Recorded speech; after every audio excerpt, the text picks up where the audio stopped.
Well, blessings, everyone, and so glad you are here once again. And if it's your first time stopping by, well, I'm glad that you are here. And, said before in a previous interview that July is a special month here because I am celebrating 4 years of having the ministry of PA Women of Chaplaincy and Pastoral Care, which is an online networking ministry for women in chaplaincy, pastoral care, or other areas of ministry. And plus, it's making 1 year last July that I started this space here of 30 Minutes With. And just to introduce myself, I'm Marsha Jones Washington, and the founder of the PA Women of Chaplaincy and Pastoral Care. And for the month of July, since we are celebrating, and we also have our fourth annual Women of Chaplaincy and Pastoral Care conference coming up in September. But so I want to use this month to have a couple of special guests on, and I've started out the month well, and going to continue because today I do have another very special guest. She's someone with quite a story, and so we are going to be spending the next 30 minutes with Marie Monville.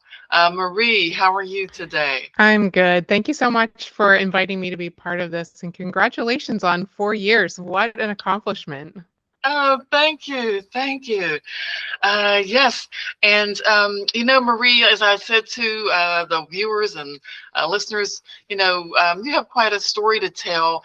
It's in connection with the Amish community. And so just to start off, it has to do with a tragedy that occurred there. But, the people that were, although you're not Amish, the people there were people that you are quite familiar with and grew up around. Talk a little bit about just your growing up experiences Sure. there in that area. Yeah, so I grew up in Lancaster County, which is a very rural area. I had more Amish neighbors than those who were not Amish. And, I think looking back in my childhood, I loved that kind of idyllic nature of Lancaster County, especially. It's been a number of years since I was a little girl, but it just was a peaceful way of life when you think about that. We knew our neighbors. They weren't strangers. We shopped at their produce stands and their greenhouses and really just appreciated their friendliness. I also lived close to my grandparents and loved that community feel that really came from knowing the people that were down the street from you, being close enough to walk and visit my grandparents' home. So, it really was kind of that country atmosphere of knowing your neighbors and of being in relationship with people that you didn't just pass them on the street.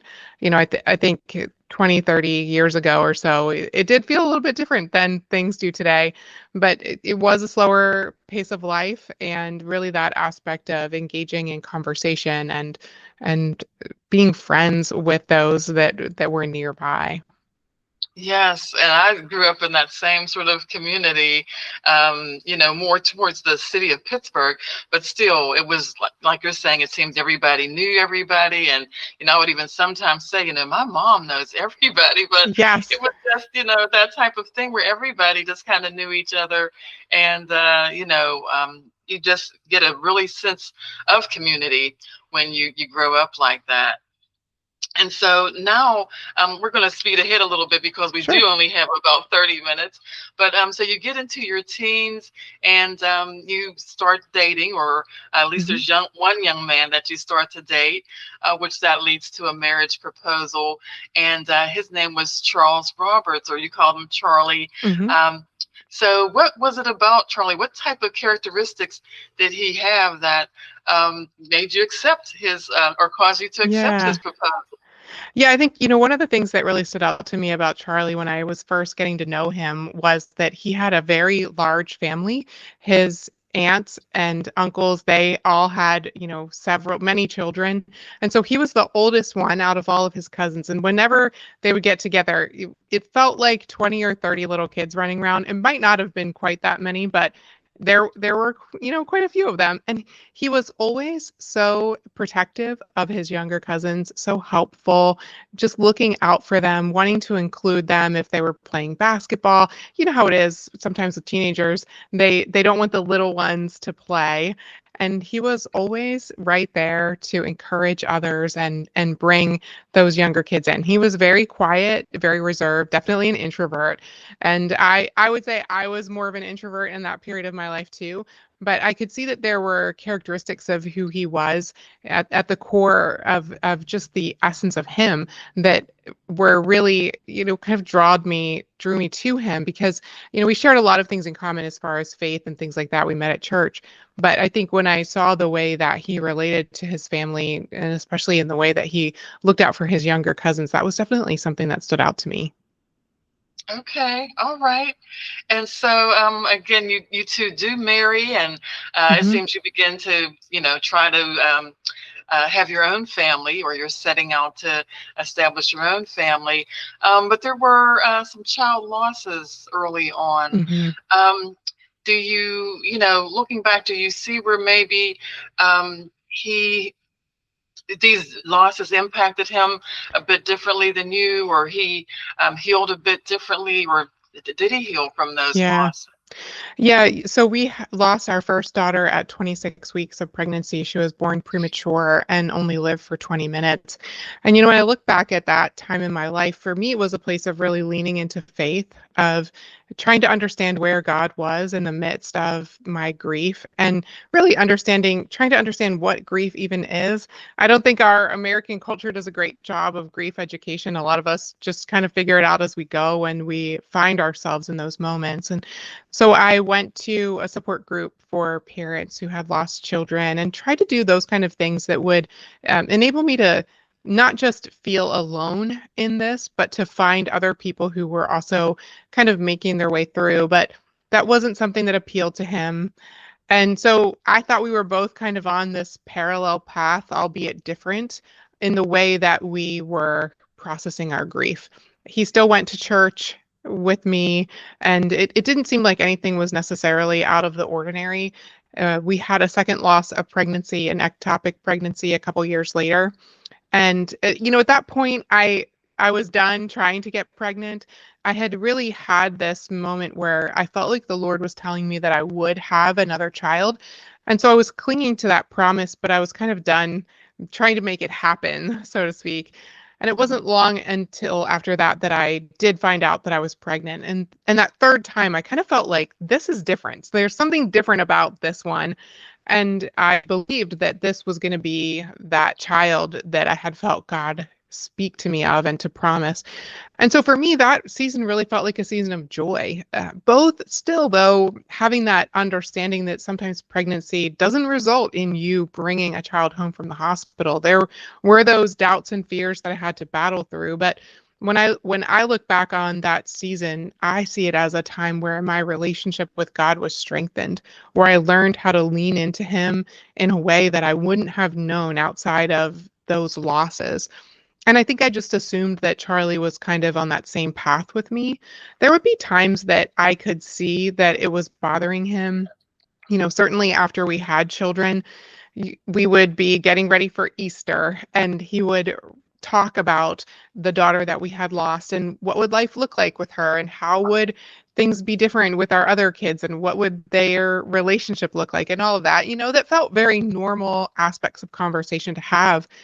But I still thought that he was kind of tracking on this path toward healing. And I would always encourage him to talk to someone. whether that was a doctor or a pastor or a friend, just to have somebody that he could talk to. Because I knew for myself that there's something really incredible that happens when you're able to share your burden with another person.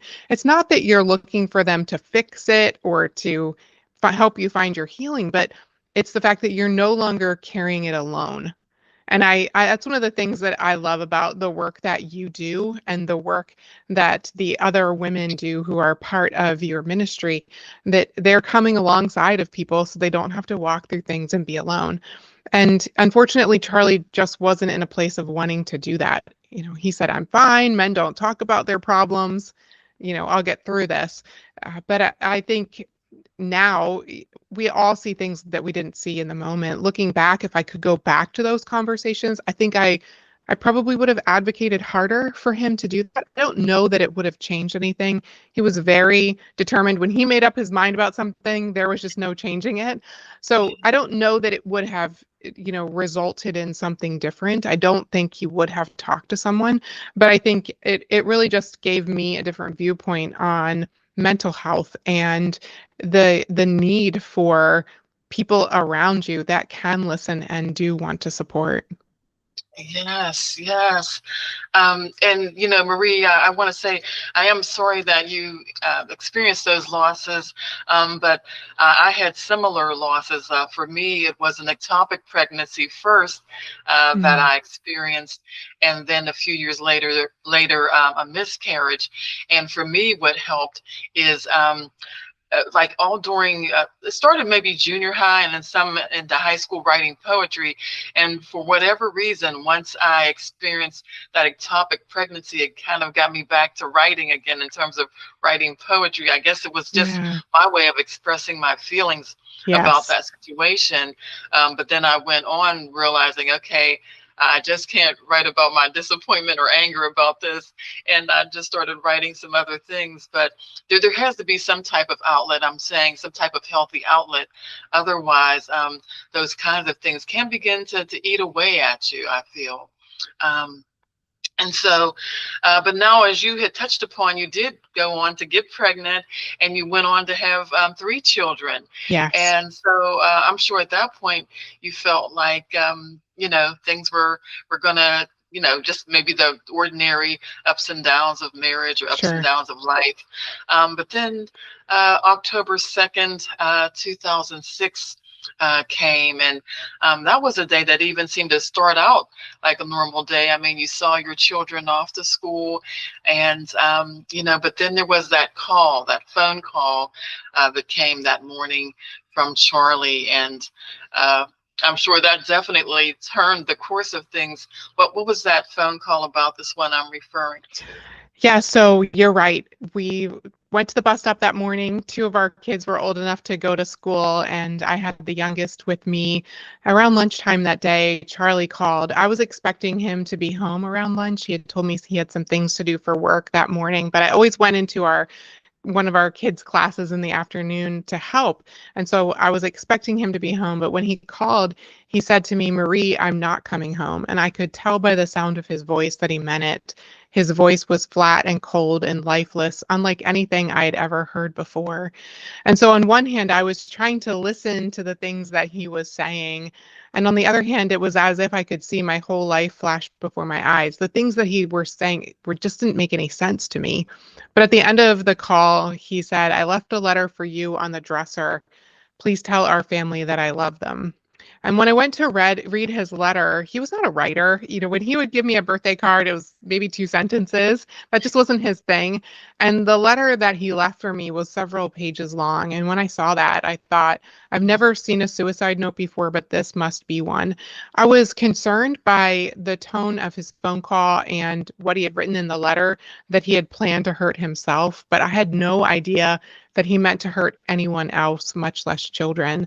So I thought, well, maybe if I call 911, they'll be able to help me. I just thought there has to be somebody that could help to stop whatever it is that he's planned. So as soon as I read that letter, I called 911. The dispatcher started asking me questions, and I could tell that they knew far more than I did, but they weren't telling me anything. And so when that call wrapped up, they just said, please stay at home. If we need you, we'll call. And it wasn't long until the police were in my driveway. And so I met them at the door, still, having no idea what was happening, but knowing this was about Charlie. And I said to him, to the police officer, I said, it's Charlie, isn't it? And they said yes. And I said, and he's dead, isn't he? And they said yes.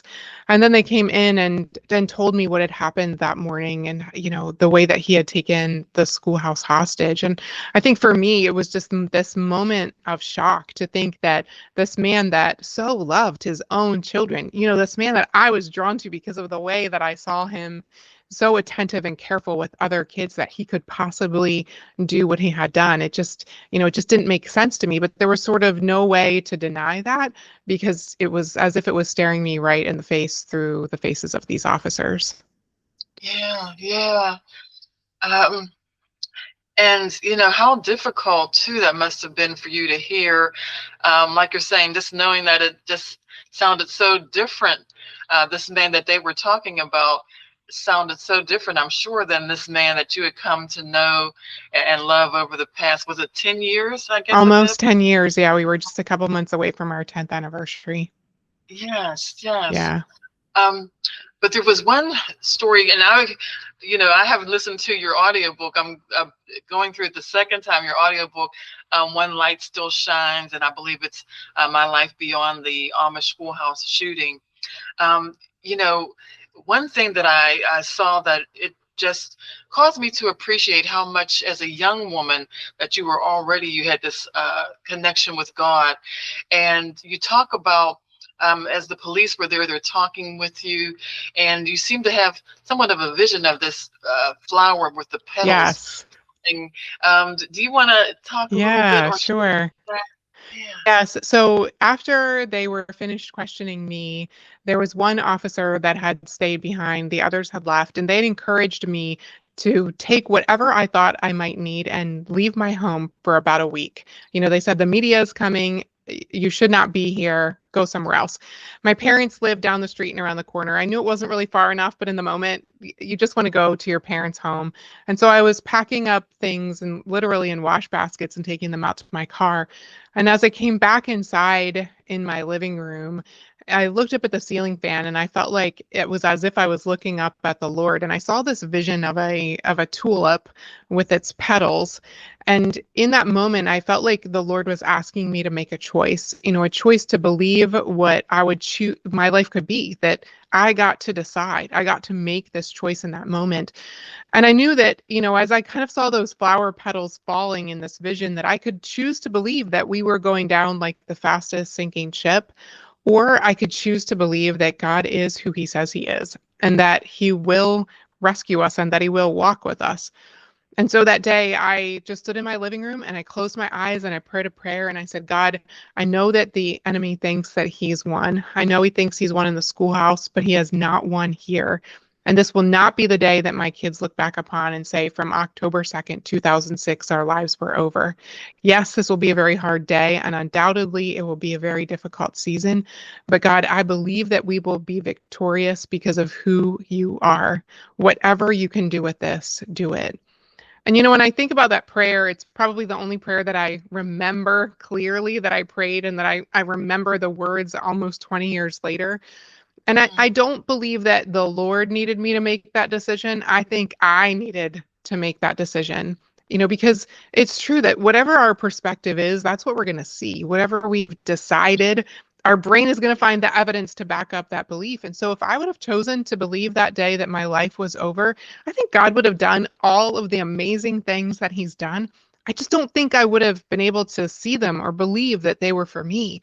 And it's not that I was this giant of faith that day. It's just that I knew that I could trust God. I could look back across the landscape of my life and see the places where he had impacted my world or my view, my ability to trust him to walk out these hard places.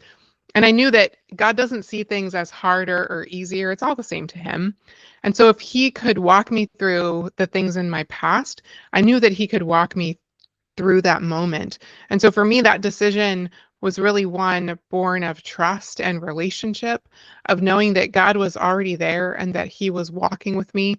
But if you would have said, Marie, what do you think God is going to do with this? I don't know what I would have told you. I'm sure I would have said that I was believing for healing for the Amish families, for our family, for our community. But if you would have said, well, what does that look like? What does that look like over the course of 20 years? I would never have imagined all of the beautiful things that God has done in my life. He truly is a God of redemption, and there is nothing that is impossible for him. Yes, amen, amen. And I also think of the scripture, Romans 8:28. God is able to make to work all things together for good to those who love Him and are called according to His purpose. And I know for me, I don't know if it was after the ectopic pregnancy or the miscarriage, but I thought to myself, I don't see what good can come out of this. I've been thinking Yeah. about that scripture, but like you're saying, just give it time and trust the Lord. And, you'll see how He is able to just turn things around, or like you're saying, bring about that redemption. And it just, it can blow your mind sometimes the way it Yes, can for really sure. work out. Yeah, Yeah. yeah. Yes, absolutely. And and so we of course have to talk about the Amish community and their support towards you during this time. In particular, I believe it was that very same day when some of the men from that community, made it known that they were there to support you, and they were concerned about you. And talk about a little bit about that day when they come up. And I believe you're at your, I don't know if you were still at your home or your parents' home at that time. Yes. Yes, I was at my parents' home, and it was around lunchtime. I was standing in my parents' kitchen looking out the window, and I was thinking, how does this happen? How does it happen that I woke up this morning with a very average life, a stay-at-home mom with 3 kids and a dog in Lancaster County, and by lunchtime my entire world has changed and I can never go back. And I was thinking through that. And as I was kind of, deep in my own thoughts and in prayer, I saw these men walking down the street and I knew they were coming to my parents' home. This was the town that I had grown up in. We were not strangers. And I went to my mom and dad and said, what do I say? I have nothing to offer them. And my dad said to me, "It's okay, Marie. You can stay inside and I'll go out and talk with them." And, I watched from the window. I could not hear what they said, but I saw everything. I saw the way that they placed their hands on his shoulders, the way that tears flowed down all of their faces, and the way they embraced him before they walked away. And when he came inside, we waited for him to collect himself from the emotion of that moment. And he said, "Marie, they came because they were concerned about you. They were concerned about your kids. They wanted you to know that they had forgiven Charlie and they were extending grace and compassion over your family." And that was mind blowing to me because until that moment, everyone had kind of been looking for me to give a reason for Charlie's choices, to give an account for why he had chosen to do what he had done. And I didn't have answers to questions. I mean, I had my own unanswerable questions. And so when I saw them coming that day, I was thinking, what kind of questions might they ask? What kind of demands might they make? And rightly so. But they didn't come to get anything from me at all.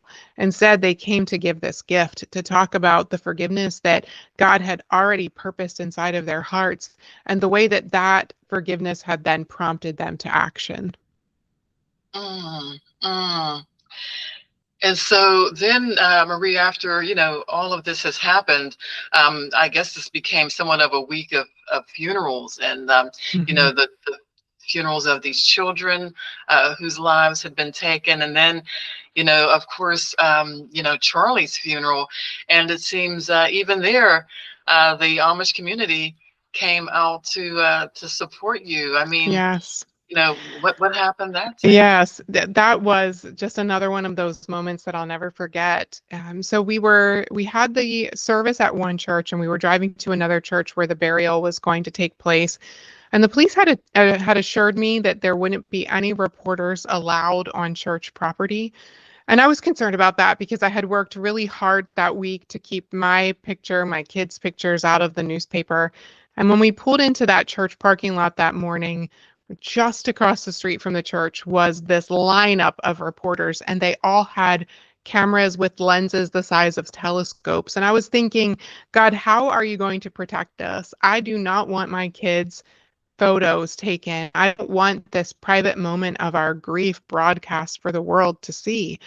And as we got out of our cars and we started walking towards the graveside, I saw something out of the corner of my eye, and it was a wall of members of our Amish community in a single file line, one after the other, and they came and stood in a semicircle on the other side of the grave. So the only thing that the reporters could see were their backs. And Mm, then once we were finished with the graveside service, they came up again and formed that single file line. And my mom was introducing me to the first woman that was kind of leading this line. My parents had attended the funerals for the girls that week. And this was a mother who had lost a daughter in the schoolhouse that day. And I remember walking towards her thinking, I have no words. What could you possibly say in this moment? But as we met each other, we looked each other in the eye and we held each other's hands, and there were no words needed. Those acts were all that was needed to convey what was in my heart, to convey what was in her heart that day. mm, yes, yes. And that's it. Sometimes no words are necessary, that's Hmm. what you're saying. Yeah, Um, and again, you were a young woman of faith. Were you, I believe, only about 28 years old I when was. and Yes. and so now you're a Yes. widow. You have three young children, Hmm. and but being you were already that woman of faith, but it seems like maybe this propelled you. This experience really propelled your faith to another level. Would you say that as well? Oh, absolutely. I mean, there is this place of our reliance on God when He's all that we have. I was so aware that He was all that I had.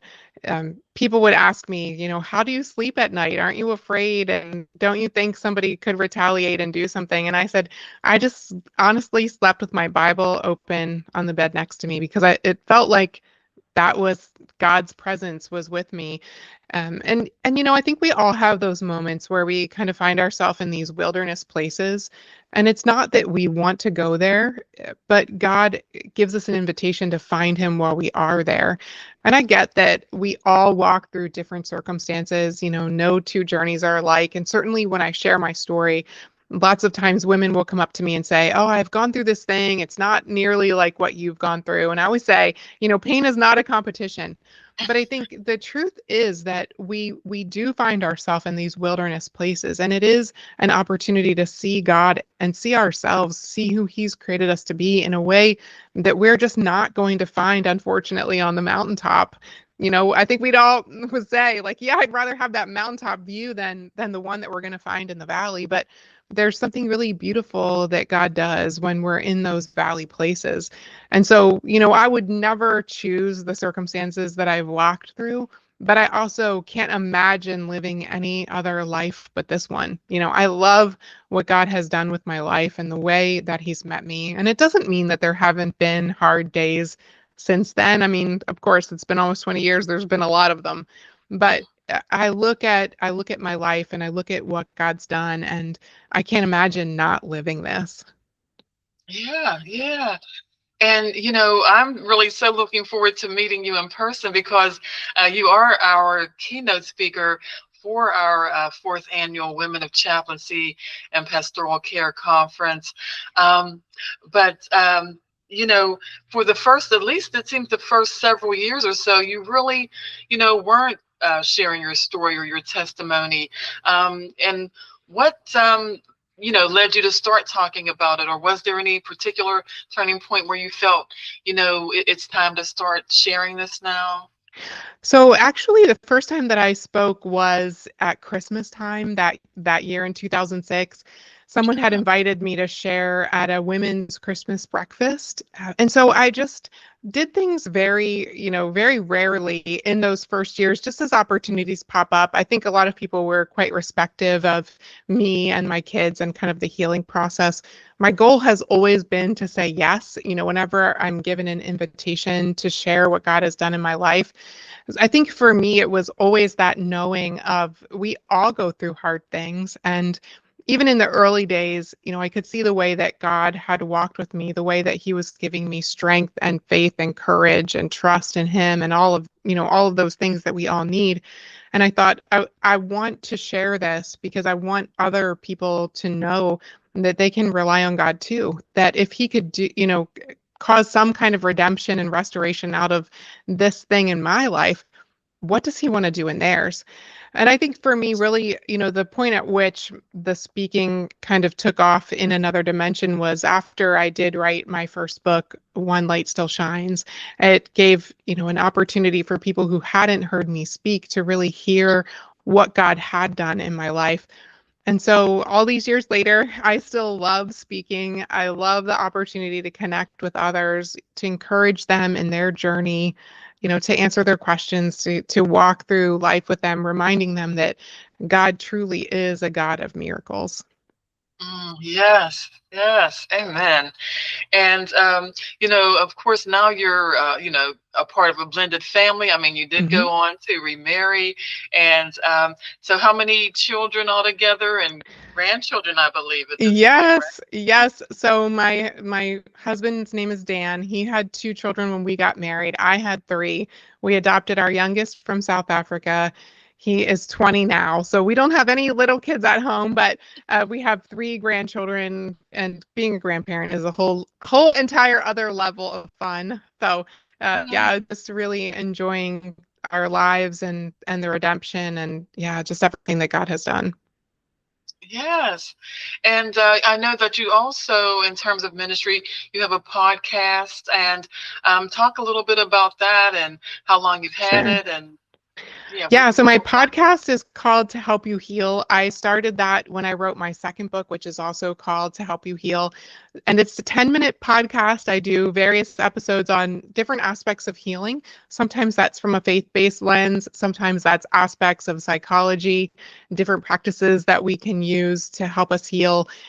And not just, these topics of healing from tragedy or trauma, but even saying, how do we find the courage to start over? Because I think a lot of women in their 40s and 50s kind of hit this point of, now what do I do? I raised my kids and here I am. I feel a little bit disconnected from life.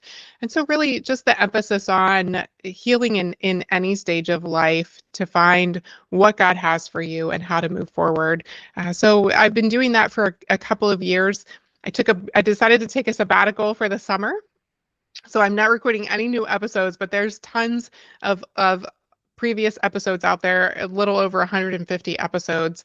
I would say it's the most consistent thing that I did for about 3 years, and you can find those on any podcast platform.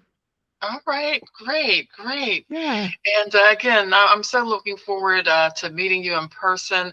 So grateful that you'll be a part of our conference.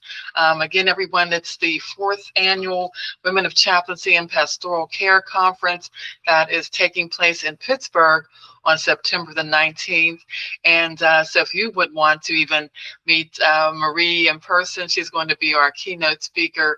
And so, yeah, I hope you will consider coming out if you're a woman that's in one of those areas of ministries or some other area of ministry. And so, yeah, I am just. I'm so grateful for you being here today, Marie, and sharing a little bit of your story. And I just hope that others. Oh, and in terms of wanting to even have you be a part of our conference, someone might wonder, why you.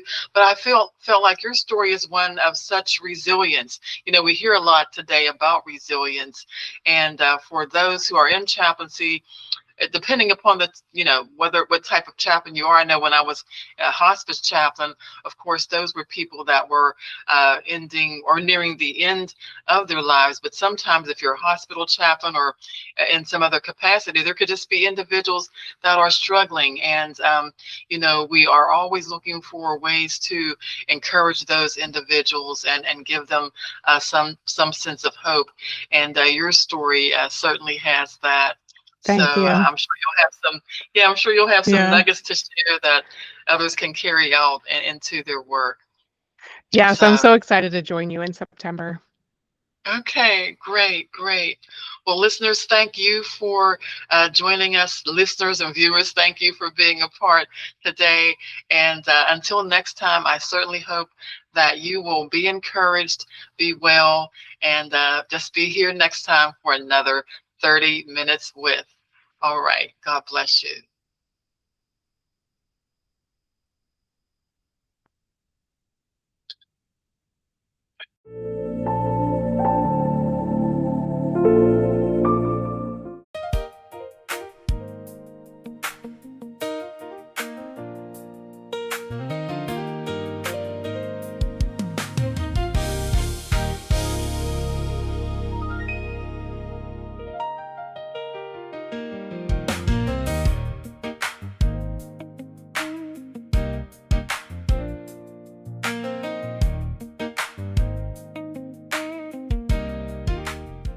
God, we believe for it.